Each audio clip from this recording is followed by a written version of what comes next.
2배 가까운 그런 언급량의 폭주를 나타내면서 사회적인 관심이 아주 폭발적으로 증가했다는 것을 보여주고 있습니다. 흥미로운 분석 결과도 나왔습니다. 같은 친자 확인 이슈라 하더라도 유명 인사나 인기 드라마가 거론될 경우 관심이 증폭된다는 겁니다.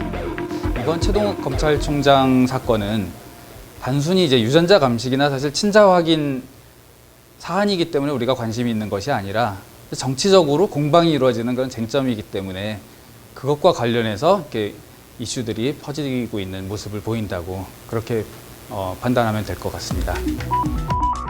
TV 드라마에서 단골로 등장하는 주인공 출생의 비밀.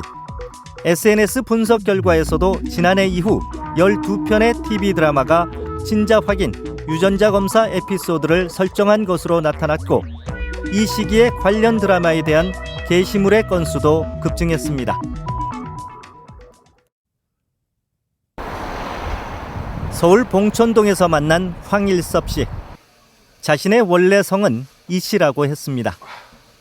3살 때 어머니가 개가하면서 황 씨 성을 갖게 됐습니다. 학교도 보내야 되고 그러니까 이제 호적을 올린 거예요. 그러니까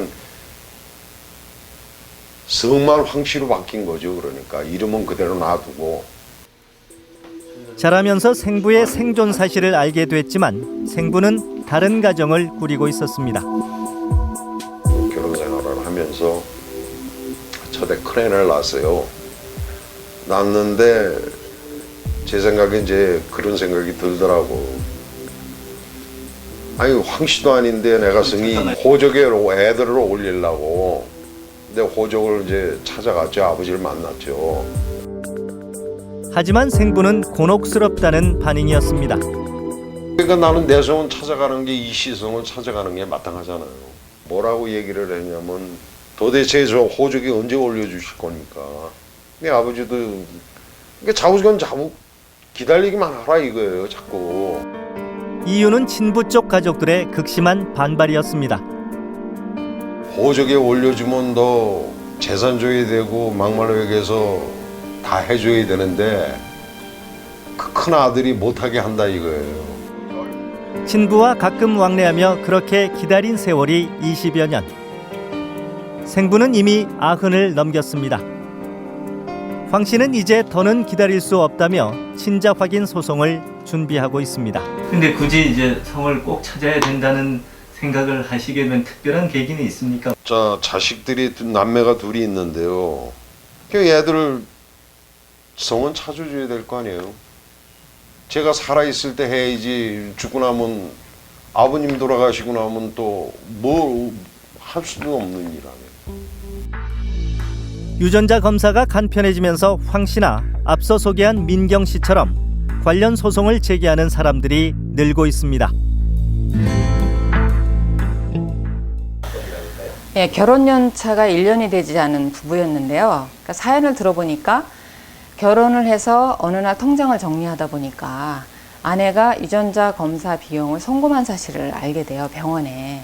그래서 이를 따져 물으니까 자신이 너무나 이뻐했던 딸이 자신의 친자가 아니라는 것입니다. 그래서 친생자 부인의 소와 이혼 청구 소송을 함께 제기한 사안이 있었는데요. 여자가 결혼식을 앞두고 일주일 전에 사귀던 남자와 함께 이별 여행을 갔을 때 임신이 된 것을 두 사람의 허니문 베이비자 알고 출산을 했던 것이죠. 그래서 소송 결과는 친생부는 뭐 당연히 부인이 됐고요. 여자가 남자에게 위자료를 지급하라는 판결과 함께 이혼 결정이 나온 사안입니다. 친자 확인 소송 건수는 2002년 2624건에서 2012년 5276건으로 10년 새 2배 증가했습니다. 이 가운데 99%가 상속 문제입니다. 상속 문제에 있어서는 철저히 혈연주의를 고수하겠다는 것이지요. 따라서 내 피가 흐르지 않은 자에게는 상속을 인정하지 않는다는 것이 우리나라 사람들의 강한 특징입니다. 그래서 상속일이 되고자 하기 위해서 친자관계 확인을 하는 것이고 그 결과는 절대적이지 않아요. 생명과학 기술의 획기적 발달로 유전자 검사는 갈수록 간편해지고 높은 정확도를 나타내고 있습니다. 하지만 무분별한 유전자 검사는 불신 사회를 대변하는 현상이라는 지적도 있습니다. 또 유전자 검사 결과가 반드시 진실 찾기에 보증수표가 될 수는 없다고 전문가들은 강조합니다.